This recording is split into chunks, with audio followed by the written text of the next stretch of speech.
it's a little bit ironic, that there's this massive adoption going on around blockchain, but we're not really seeing it because it's the plumbing that it's being used for. And that's not something that consumers are really aware of or really care about.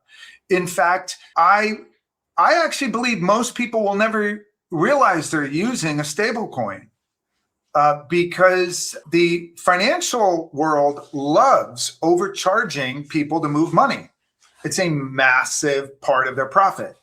FX, foreign currency transaction fees, that's $1 trillion of value that's sucked every year out of a $100 trillion global economy. That's taken every year from businesses and consumers by 5,000 or so entities that are approved by their governments to exchange currencies.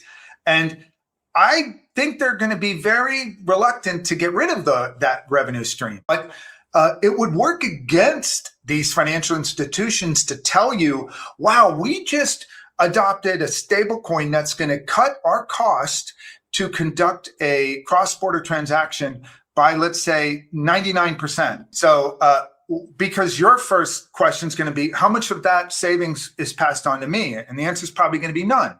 I could even see, in fact, I think this is how it's going to go. We'll be told that, wow, now you can get near instant settlement, right? Near instant settlement means you can withdraw those funds. They just don't tell you you have them, but you can withdraw them.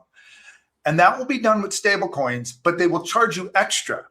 So they're going to charge you for a thing that costs them a lot less to do. And unfortunately, that's just baked into how the global financial system works. They put up a lot of barriers around anyone doing it, and they want to be paid for having that privilege of exchanging money. And they aren't going to just adopt a technology that allows you to do everything for free.